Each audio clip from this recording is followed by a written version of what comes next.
بسم اللہ الرحمن الرحیم الحمد للہ العلی الاکبر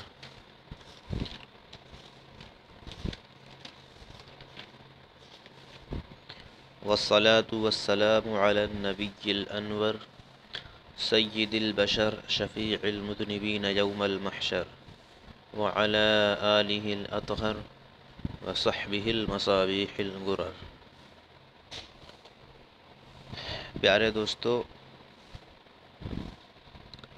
ہم اور آپ آج فن نحو پڑھنے اور پڑھانے کے لحاظ سے حاضر ہوئے ہیں۔ دیکھیے، ہمارے یہاں عام طور پر فن نحو میں جن کتابوں کے پڑھنے پڑھانے کا رواج ہے، ان میں ایک ابتدائی کتاب نحو میر ہے، جو علامہ سید شریف جرجانی قدس سرہ العزیز کی ہے، جو فارسی زبان میں ایک عظیم الشان کتاب ہے۔ اسی طرح شرح میت عامل ہے، جس کے مؤلف علامہ عبدالرحمن جامی رحمۃ اللہ تعالی علیہ ہیں، جو کہ حضرت شیخ عبدالقاہر جرجانی رحمۃ اللہ تعالی علیہ کی کتاب کی شرح ہے۔ اسی طرح ایک کتاب ہدایت النحو ہے، جس کے مصنف ایک ہندی عالم دین یعنی ہندوستان کے عالم دین ہیں۔ اسی طرح ایک کتاب کافیہ ہے علامہ ابن حاجب کی، جو دراصل ان کی اصول فقہ میں کتاب ہے، اس کا ایک مقدمہ ہے، کیونکہ انہوں نے جب یہ دیکھا کہ اصول فقہ میں بہت سے مسائل نحو کی بھی ضرورت پیش آ رہی ہے، تو انہوں نے اس کے لیے ایک مقدمہ ہی وضع کر دیا، جو آج کافیہ کے نام سے مشہور ہے۔ پھر ایک کتاب الفوائد الضیائیہ ہے، جو کہ کافیہ کی شرح ہے، اور اس کو لکھنے والے حضرت علامہ عبدالرحمن جامی ہیں، اور اسی وجہ سے علامہ عبدالرحمن جامی کے نام جامی کی وجہ سے اس کتاب کو شرح جامی بھی کہتے ہیں۔ اس کا اصل نام الفوائد الضیائیہ ہے۔ پھر اس کے بعد ابھی اردو زبان میں حضرت علامہ مفتی افضل حسین منگیری رحمۃ اللہ تعالی علیہ کی کتاب دراست النحو، نہایت ہی مختصر کتاب فن نحو میں ہے اردو زبان میں۔ حضرت علامہ مفتی افضل حسین منگیری رحمۃ اللہ تعالی علیہ منظر اسلام کے پرنسپل رہ چکے ہیں۔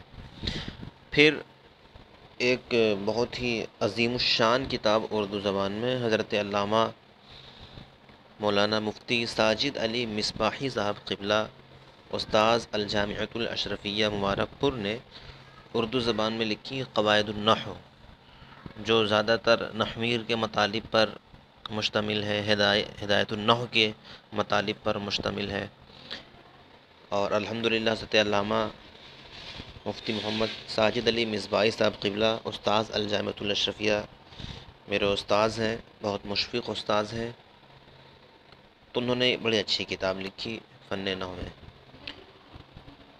لیکن پھر جدید طرز پر ایک کتاب لکھنے کی ضرورت پیش آئی، جو عربی زبان میں ہو اور تحقیقی کتاب ہو، تو اس کے لیے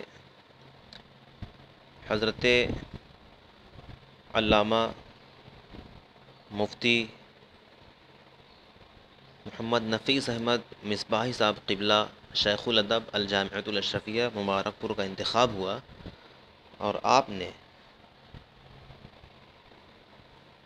ایک ایسی کتاب لکھنے کا ارادہ فرمایا جو جدید طرز پر ہو اور ایک تحقیقی کتاب ہو۔ چنانچہ اسی کے نتیجے میں کافیۃ النحو وجود میں آئی، جو کافیۃ النحو فن نحو کی ایک عظیم کتاب آپ حضرات کے سامنے ہے۔ دیکھیے، اس کتاب کے مؤلف یعنی کافیۃ النحو کے مؤلف حضرت علامہ نفیس احمد مصباحی حفظہ اللہ تعالی استاذ الجامعۃ الاشرفیہ مبارک پور ہیں۔ آپ سدھور جو کہ ضلع بارہ بنکی میں واقع ہے، وہاں کے رہنے والے ہیں۔ اتر پردیش انڈیا میں واقع ہے یہ ضلع بارہ بنکی۔ آپ بہت ہی عظیم اور کریم استاذ ہیں۔ الحمدللہ الجامعۃ الاشرفیہ مبارک پور میں حضرت سے میں نے 2 سال لگاتار شرف تلمذ حاصل کیا اور ادب، انشاء، عربی محادثہ و مکالمہ خاص طور سے پڑھا۔ اس کے علاوہ کچھ بھی حضرت سے پوچھتے رہتے تھے الحمدللہ۔ علم فقہ ہو، علم حدیث ہو، ادب ہو، انشاء ہو، عربی محادثہ و مکالمہ ہو، اسی طرح علم تفسیر ہو، اور فصاحت و بلاغت کا تو کچھ پوچھنا ہی نہیں۔ الغرض کوئی بھی ایسا علم، کوئی بھی ایسا فن میں نے نہیں دیکھا جو حضرت کی ذات میں بدرجہ عتم نہ پایا جاتا ہو۔ پھر میں حضرت کی شان بیان کرنے کے لائق نہیں ہوں، ان کی شان بہت بلند ہے اور کوئی بلند آدمی ہی ان کی شان بیان کر سکتا ہے۔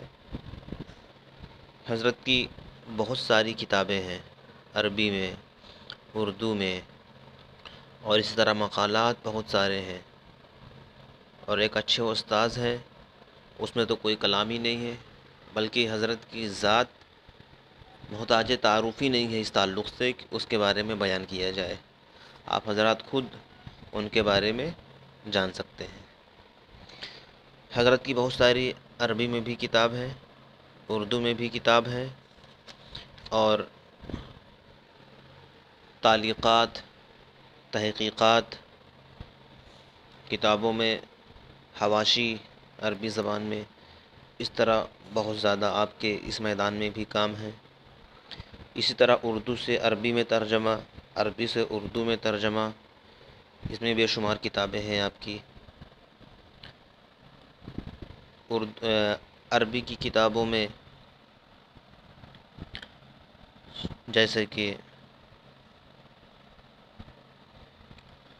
آپ نے بہت سارے ترجمہ ہی کیے ہیں، جیسے میزان المتربی ہے، دیوان متنبی کی شرح، کافیۃ النو آپ حضرات کے سامنے ہے، جو بہت بڑا حضرت کا کارنامہ اور ایک طرح سے احسان ہے کہ اس طرح ایک بہت ہی مدلل اور محقق کتاب ہمارے سامنے آ گئی۔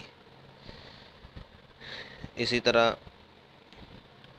حضرت نے ترجمے جو کیے ہیں آپ حضرات ان کو معلوم کر سکتے ہیں۔ اور اردو کتابوں میں حضرت نے کشف بردہ، جو قصیدہ بردہ کی شرح ہے، اتنی عظیم الشان شرح لکھی ہے قصیدہ بردہ شریف کی کہ اس میں حضرت نے، آپ اس کو واقعی پڑھیں تو آپ کو اس کا علم ہوگا کہ اس میں حضرت نے کتنے علوم کو جمع کر دیا ہے، اور اس کو پڑھ کر آپ کو ایک سرسری اندازہ ہو جائے گا کہ حضرت کو علم حدیث ہو یا علم تفسیر ہو یا تصوف ہو، اور فصاحت و بلاغت کے بارے میں پہلے کہہ چکا ہوں کہ اس میں تو کوئی کلام ہی نہیں، بلکہ حضرت کا تو وہ ایک خاص موضوع ہے۔ تو حضرت نے اس میں ایسے ایسے علوم کا گہرائی سے مطالعہ کر کے جو اس میں تحقیق حضرت نے پیش فرمائی ہے قصیدہ بردہ شریف میں، آپ حضرات ان کو پڑھیں تو آپ حضرات کو صرف ایک اندازہ ہوگا، اور حضرت کی ذات کتنی عظیم الشان ہے یہ تو میری بساط نہیں جو میں بیان کر سکوں۔ تو حضرت نے اور حضرت کے اخلاق و اوصاف یہ بھی بیان سے باہر ہیں۔ بس اتنا سمجھ لیں کہ جو شخص حضرت کے پاس رہتا ہے اسے یہ لگتا ہے کہ حضرت اسے ہی بہت زیادہ مانتے اور چاہتے ہیں۔ خود میرا یہی حال ہے الحمدللہ۔ میرے اوپر تو حضرت بہت ہی زیادہ شفیق تھے، بہت مہربانیاں تھیں ان کی۔ مجھے تو ہمیشہ یہی محسوس ہوا کہ حضرت مجھ سے زیادہ کسی کو نہیں چاہتے، ہمیشہ بڑے اچھے اخلاق سے، اور بلکہ وہ اسم بامسمہ ہے، جیسے ان کا نام ہے ویسے ان کی ذات بھی ہے۔ کیا پاکیزگی ہے ان کی ذات میں، اخلاق اتنا عمدہ، اور کوئی بھی مسئلہ ہو، اب ہم لوگ طالب علم رہے ہیں تو کبھی کبھی ہم لوگوں سے بھی ایسے کام ہو جاتے تھے جن میں ان کو حق تھا کہ غصہ ہو جائیں، ہڑکیں ہم لوگوں کو، لیکن اس میں بھی اتنی محبت سے اور خندہ پیشانی سے پیش آ کر ہم تمام لوگوں کو، ہمارے دوستوں کو تنبیہ فرما دیتے تھے کہ اس میں بھی ہم لوگوں کو احساس تک نہ ہوتا تھا کہ حضرت غصہ ہے۔ آپ حضرت کے بارے میں کافیۃ النحو میں جو مؤلف کی حیات کے تعلق سے تھوڑا بہت لکھا گیا ہے، جسے حضرت علامہ محمد عبداللہ مصباحی الازہری استاذ الجامعۃ الاشرفیہ نے لکھا ہے، اس کا آپ مطالعہ کریں، کافیۃ النحو میں یہ موجود ہے۔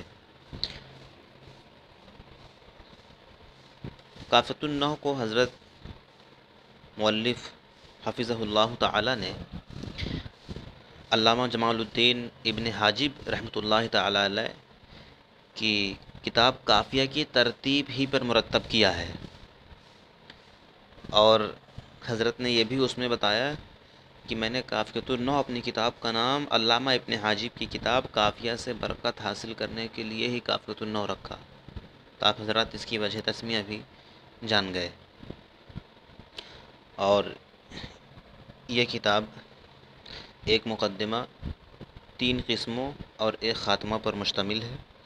مقدمہ میں مبادئ النحو کا بیان ہے، مبادئ علم نحو کا بیان ہے، اور اقسام ثلاثہ میں سے پہلی قسم میں اسم اور اس کی انواع کا بیان ہے، دوسری قسم میں فعل اور اس کی انواع کا بیان ہے، اور تیسری قسم میں حرف اور اس کی انواع کا بیان ہے۔ خاتمہ، تو خاتمہ میں حضرت نے ایسی بحثیں پیش فرمائی ہیں جن کا تعلق جملہ اور اس کے اقسام سے ہے مختلف طرح سے۔ تو اس طرح آپ حضرات کے سامنے اس کتاب کا خاکہ بھی پیش کیا جا چکا۔ دیکھیے اب کتاب شروع ہوتی ہے۔ المقدمہ، مبادئ النحو۔ مقدمہ آپ حضرات جانتے ہیں کہ کتاب کو شروع کرنے سے پہلے کچھ ایسی چیزیں بیان کر دینا جس سے یہ معلوم ہو جائے، یہ بصیرت حاصل ہو جائے کہ آگے کتاب میں جو چیزیں آئیں گی وہ کیا ہیں، نیز یہ کہ جو چیز آئیں گی ان کے سمجھنے میں آسانی ہوگی۔ مبادئ النحو یعنی نحو کے مبادئ، نحو کی بنیادی چیزیں۔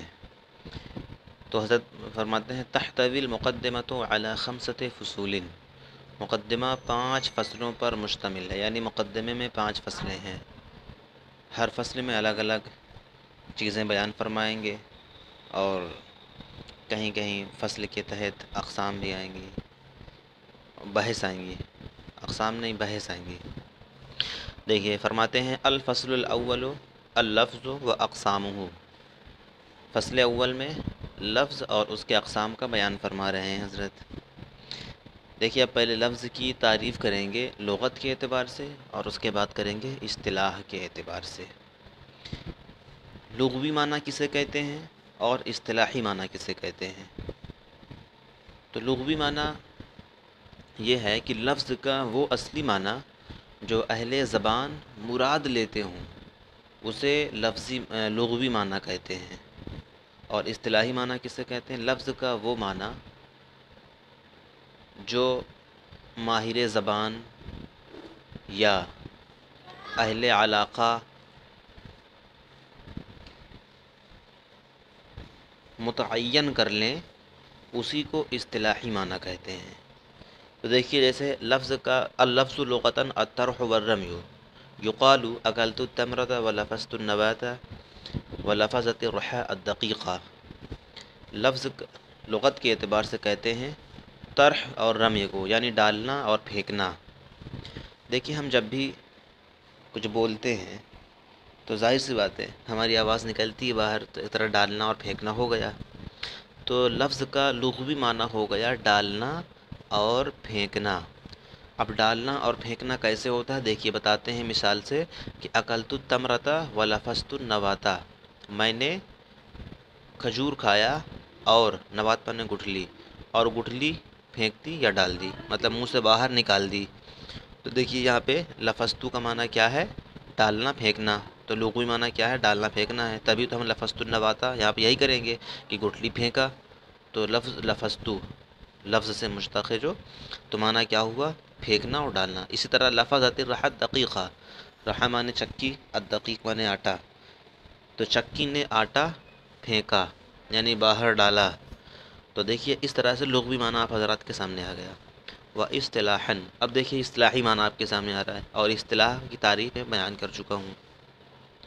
الصوت الخارج من فم الانسان المشتمل على بعض الحروف الهجائية تحقيقا كمحمد او تقديرا كالضمائر المستترة في الافعال والصفات. لفظ کا اصطلاحی معنی یہ ہے، یعنی اصطلاح میں لفظ کا یہ ہے. لفظ کسے کہتے ہیں بتاتے ہیں کہ لفظ وہ آواز ہے جو انسان کے منہ سے نکلتی ہے، یا انسان کے منہ سے نکلنے والی آواز جو کچھ یا بعض حروف ہجائیہ پر مشتمل ہو، ہے نا. ہمارے منہ سے جو آواز نکلتی، ہم جو بھی بولتے ہیں، ہم جو بھی لفظ بولیں اسی کے بارے میں کہہ رہے ہیں کہ انسان کے منہ سے نکلنے والی وہ آواز جو بعض حروف ہجائیہ پر، حروف ہجا آپ سمجھتے ہوں گے جن کو عربی میں انگلش میں الفابیٹ کہتے ہیں، اور اردو میں ہجائیہ یعنی الف سے لے کر یا تک جو حروف آتے ہیں جن سے کلمہ بنتے ہیں، لفظ بنتے ہیں. اب خا وہ نکلنے والی آواز جو بعض حروف ہجائیہ پر مشتمل ہے، خا تحقیقاً ہو یعنی بالکل ظاہراً معلوم ہو جائے، جیسے کہ محمد. دیکھیے میم بھی ظاہر ہے، اس میں ہا بھی ظاہر ہے، پھر میم مشدد بھی ظاہر ہے، پھر دال بھی ظاہر ہے. تو محمد دیکھیے انسان کے منہ سے نکل رہی ہے یہ آواز، اور بعض حروف ہجائیہ پر مشتمل ہے. اس میں حروف ہجائیہ دیکھیے میم ہے، ہا ہے، پھر میم مشدد ہے، پھر دال ہے. تو یہ تحقیقاً ہو گئی نا. اور تقدیراً انسان کے منہ سے نکلنے والی آواز جو بعض حروف ہجائیہ پر تقدیراً مشتمل ہو یعنی وہ دکھے نا. دیکھیے جیسے کہ افعال اور صفات میں ضمیریں مستتر ہوتی ہیں نا، پوشیدہ ہوتی ہیں. جیسے فعلا، فعلا مانے اس نے کیا، تو اس نے کا ترجمہ ہوا موجود تو نہیں ہے لفظ میں، لیکن وہ اندر مستتر اور پوشیدہ ہے. اس طرح صفات کے صیغے اس میں فاعل، اس میں مفعول، صفت مشبہ وغیرہ، تو ان میں بھی کیا ہے، جو فاعل کی ضمیر ہوتی ہے وہ مستتر اور پوشیدہ ہوتی ہے. تو جیسے کہ الفاعل، فاعل مانے کرنے والا، جب اس کو ہم یوز کریں گے، استعمال کریں گے جملے میں، تو اس میں ضمیر بھی نکالتے ہیں ہم. تو وہی ضمیر کیا ہے، تو مطلب دیکھیے اب یہاں پہ تقدیراً ایک لفظ موجود ہو گیا. مطلب فعل تو خود ایک لفظ ہے، لیکن اس کے اندر ایک لفظ دوسرا محذوف ہے، یعنی جو ضمیر ہے، مستتر ہے. تو اس طرح امید ہے کہ آپ حضرات سمجھ گئے ہوں گے. دیکھیے اب آپ حضرات کو لفظ کا لغوی اور اصطلاحی معنی معلوم ہو گیا ہوگا. اب ہم بڑھتے ہیں لفظ کی قسموں کی طرف. آپ حضرات جو میں نے بتایا ہے اس پہ غور کریں تو جو اعتراضات وارد ہوں گے وہ خود بخود ختم ہو جائیں گے. لفظ کی دو قسمیں ہیں، بیان کرتے ہیں. وہوا قسمان مستعمل و یسمى الموضوع ایضا و مہمل. اور وہ یعنی لفظ کی دو قسمیں ہیں. مستعمل ایک ہے مستعمل، مستعمل کو موضوع بھی کہتے ہیں. اور دوسری قسم ہے مہمل. مہمل معنی ہوتا ہے بیکار، اور مستعمل معنی جو چیز لائق استعمال ہو، جو استعمال میں لائی جائے، استعمال کی جائے. بالکل آسان چیز ہے. اب آگے فرماتے ہیں والموضوع من اللفظ. اب لفظ موضوع کے بارے میں بتا رہے ہیں، اور فرماتے ہیں ما يدل على معنى مفرد او مرکب بالوضع ويعبر عنه بالقول ايضا. کہتے ہیں لفظ موضوع وہ ہے جو کسی معنی مفرد پر یا مرکب پر وضع کے اعتبار سے دلالت کرے. وضع کا معنی یہ ہوتا ہے کہ کوئی لفظ بنا ہی اس لیے ہے کہ وہ اس معنی پر دلالت کرے. تو وضع معنی ہوتا ہے وہی بناوٹ، یعنی اس کی تخلیق ہی اسی لیے ہوئی ہے کہ ہم نے یہ لفظ بنا دیا اور اس لفظ سے یہی مراد ہوگا.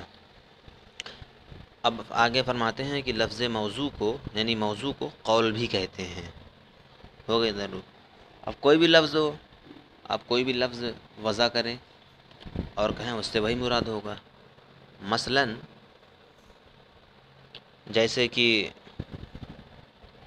دیکھیے آگے اس کی مثال ابھی آئے گی ہے نا، کیونکہ موضوع کی قسمیں بھی کریں گے تو ہم اس کی مثال دونوں پیش کریں گے، ابھی خود مؤلف حفظہ اللہ تعالیٰ پیش کریں گے۔ اب دیکھیے لفظ موضوع کی تعریف ہو گئی، اس کو آپ حضرات یاد کر لیں۔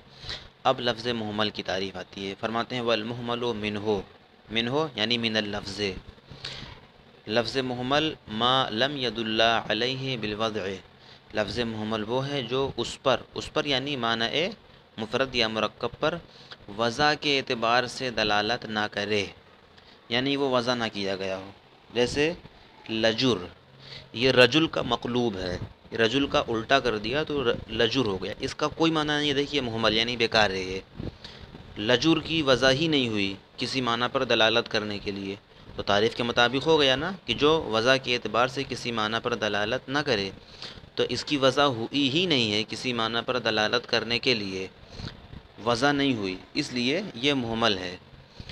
اچھا، وضع اس لیے کہہ دیا کہ ہو سکتا ہے لجر لوگ مراد لینے لگیں، اس سے کچھ مراد لینے لگیں، اگر مراد لینے بھی لگیں تو یہ ایک معنی مراد تو ہو سکتا ہے، لیکن یہ موضوع لہو نہیں ہوگا اس کے لیے، کیونکہ اس کے لیے وضع ہی نہیں ہوا ہے، لجر کو اہل عرب نے وضع ہی نہیں کیا اس کا کوئی معنی ہو، تو لہٰذا آپ وضع کا یہاں پہ خاص خیال رکھیں، وضع کا آپ کوئی یہ کہنے لگے، کوئی لجر سے کچھ مراد لینے لگے اور پھر کہے کہ لجر کا معنی تو ہے، تو یہ محمل کہاں سے ہوا؟ تو وضع کے اعتبار سے اس کا معنی نہیں ہے، اگر آپ کچھ مراد لے رہے ہیں تو وہ ایک معنی مراد ہے نا، اتنا ہو سکتا ہے، تو آپ حضرات اس کو یاد رکھیں۔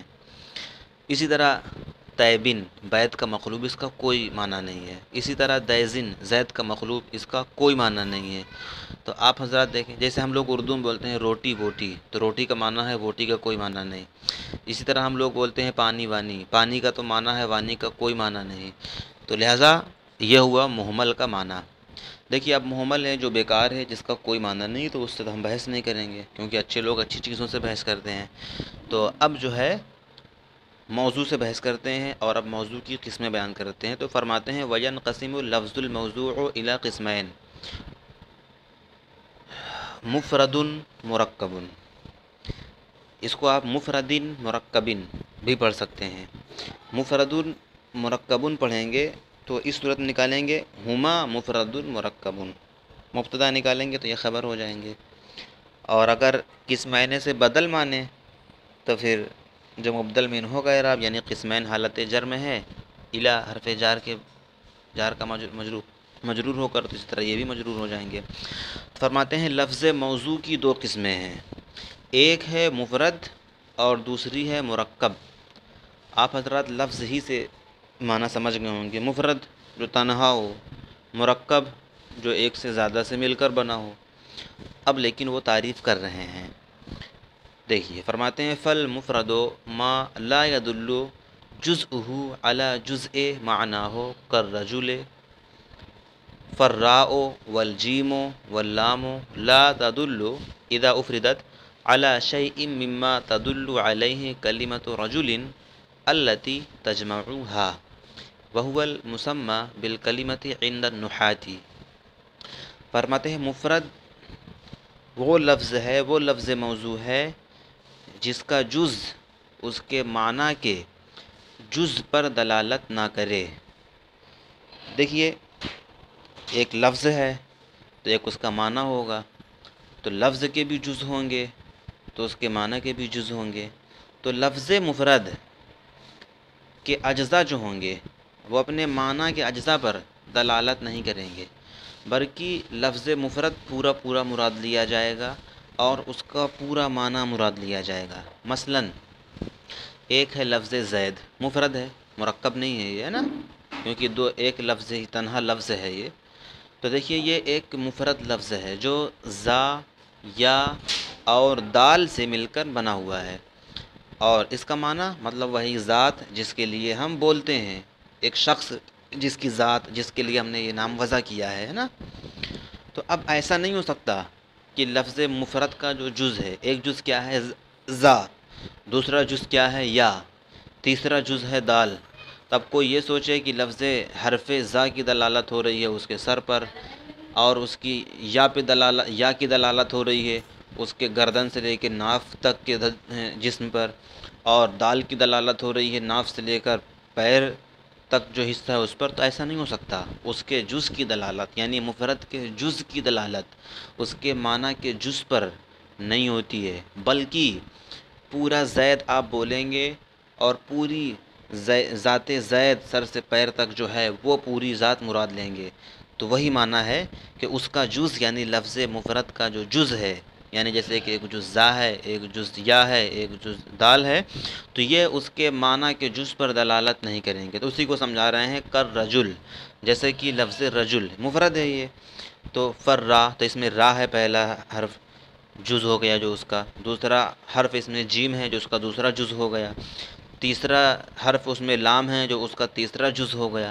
تو فرماتے ہیں، دیکھیے بریک اس میں جملہ معترضہ کے طور پہ اذا افردت لکھے ہیں نشان لگا کے، اذا افردت، جب اس کو الگ الگ کر دیا جائے نا تو کہتے ہیں تو لا تدل علی شیء مما تدل علیہ کلمۃ رجل التی تجمعها، تو اب یہ اس شے پر دلالت نہیں کرے گا جس پر کلمہ رجل جو کہ مجموعہ ہے را جیم لام کا، جس پر کہ کلمہ رجل دلالت کرتا ہے۔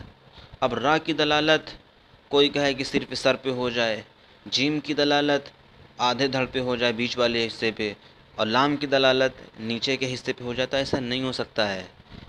ہاں تو وہی بتا رہے ہیں کہ لا تدلو علی شیء مما تدل علیہ کلمۃ رجل التی تجمعها، تو جس پر لفظ رجل دلالت کرتا ہے ان میں سے کسی پر بھی اب تنہا تنہا را کی جیم کی اور لام کی دلالت نہیں ہوگی، بلکہ پورا رجل بولیں گے تب ایک شخص مراد ہوگا۔ را سے کچھ مراد لیں، جیم سے کچھ مراد لیں، لام سے کچھ مراد لیں، تو ایسا نہیں ہوگا کہ را کے مقابلے میں اس سے کچھ حصے کو مخصوص کر لیں اور جیم کے مقابلے میں کچھ حصے کو مخصوص کر لیں، لام کے مقابلے میں کچھ حصے کو مخصوص کر لیں، نہیں، ایسا نہیں ہو سکتا، بلکہ پورے لفظ مفرد کی دلالت اس کے پورے معنی پر ہوگی، جز کی دلالت جز پر نہیں ہوگی۔ اب نحویوں کے نزدیک لفظ مفرد کو کلمہ بھی کہتے ہیں، اس کو آپ حضرات یاد رکھیں۔ تو دیکھیے مفرد کی تعریف ہو گئی، اب ہم بڑھتے ہیں مرکب کی طرف۔ مؤلف حفظہ اللہ تعالی فرماتے ہیں والمرکب ما يدل جزءه على جزء معناه كعاصمة الهند وكل نفس ذائقة الموت فإن كل جزء من أجزائهما يدل على جزء من معانيها۔ دیکھیے مفرد ظاہر سی بات ہے، مرکب جو ہوگا وہ مفرد کے برخلاف ہی ہوگا۔ اب مرکب وہ لفظ موضوع ہے جس کا جز اس کے معنی کے جز پر دلالت کرے، یعنی اس کے ہر جز کی دلالت معنی کے جز پر دلالت ہوگی، بالکل واضح ہے۔ دیکھیے سمجھاتا ہوں مثال سے، کعاصمۃ الہند، عاصمۃ الہند یعنی ہندوستان کی راجدھانی، تو اس میں ایک لفظ ہے عاصمہ، ایک لفظ ہے ہند، تو عاصمہ کی دلالت راجدھانی پر ہو رہی ہے، ہند کی دلالت ہندوستان پہ ہو رہی ہے، تو ہند کی دلالت ایک الگ معنی پر ہو رہی ہے۔ ہند سے کیا، ہندوستان جو ایک ملک ہے اسے سمجھا جاتا ہے۔ عاصمۃ معنی راجدھانی، تو عاصمۃ سے جو ہندوستان کی راجدھانی یعنی انڈیا کی راجدھانی یعنی دلی ہے جو، وہ سمجھی جاتی ہے، تو عاصمۃ کا معنی الگ سمجھا جائے گا اور ہند کا معنی الگ سمجھا جائے گا۔ تو دیکھیے یہاں پہ جز کی دلالت، لفظ مرکب ہے یہ، عاصمۃ الہند، عاصمہ اور ہند سے مل کر عاصمۃ الہند بنا ہے تو مرکب ہو گیا، تو ایک جز عاصمۃ ہوا، ایک لفظ ہند ہوا یعنی ہندوستان، تو دونوں کی دلالت اپنے اپنے معنی کے جز پر ہو رہی ہے، پورے معنی کے جز پر ہو رہی ہے۔ عاصمہ کی دلالت راجدھانی پر ہو رہی ہے، ہند کی دلالت ہندوستان پر ہو رہی ہے، تو دیکھیے الگ الگ معنی کے جز پر ہو رہی ہے دلالت۔ اسی طرح کل نفس ذائقۃ الموت، ہر جان موت کا مزہ چکھنے والی ہے۔ کل نفس کا معنی الگ ہے، ہر جان، ذائقۃ الموت کا معنی ہے موت کا مزہ چکھنے والی، تو دیکھیے معنی الگ الگ ہو گیا۔ اگر اور آپ اس کی تفصیل کرنا چاہیں، کلو کا معنی ہر لفظ، اس کا کلو لفظ ہے، یہ اس مرکب کا جز ہے، تو اس کی دلالت اس کے معنی میں ہر آئے گا تو کلو کی دلالت ہر پہ ہو رہی ہے، تمام پہ ہو رہی ہے۔ نفس کا معنی جان ہوتا ہے تو اس کی دلالت جان پہ ہو رہی ہے۔ ذائقۃ الموت، ذائقہ چکھنے والی، اس ذائقہ کی دلالت جو اس کا معنی ہے پورے مرکب کا چکھنے والا ایک تو اس پہ ہو رہی ہے۔ موت کی دلالت موت پر ہو رہی ہے۔ تو دیکھیے اس میں کیا ہوا کہ ان میں سے یعنی فإن كل جزء من اجزائهما، ان دونوں جملوں کے اجزاء میں سے ہر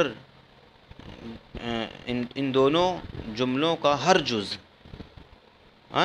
ان دونوں کے معنی کے جز پر دلالت کر رہا ہے، ہر جز معنی کے جز پر دلالت کر رہا ہے۔ دیکھیے فإن كل جزء من اجزائهما، تو بے شک ان دونوں کے اجزاء کا ہر جز، ان دونوں کے یعنی دونوں مثالوں کے اجزاء کا ہر جز یدل علی جزء من معانیہما، ان دونوں کے معنی کے جز پر دلالت کر رہا ہے۔ بالکل واضح ہے، کر رہا ہے دلالت۔ تو اب مجھے یقین ہے کہ آپ حضرات کے سمجھ میں آ گیا ہوگا، اور اب انشاءاللہ فصل ثانی شروع ہوگی، اس میں کلمہ اور اس کے اقسام سے بحث کی جائے گی۔ اور کلمہ کسے کہتے ہیں؟ لفظ موضوع مفرد کو کہتے ہیں، جیسا کہ میں بھی بتا چکا ہوں اور آپ حضرات کے سامنے موجود بھی ہے۔ تو انشاءاللہ اب اگلے سبق میں کلمہ اور اس کے اقسام سے بحث کی جائے گی، یعنی لفظ مفرد سے بحث کی جائے گی۔ السلام علیکم ورحمۃ اللہ وبرکاتہ۔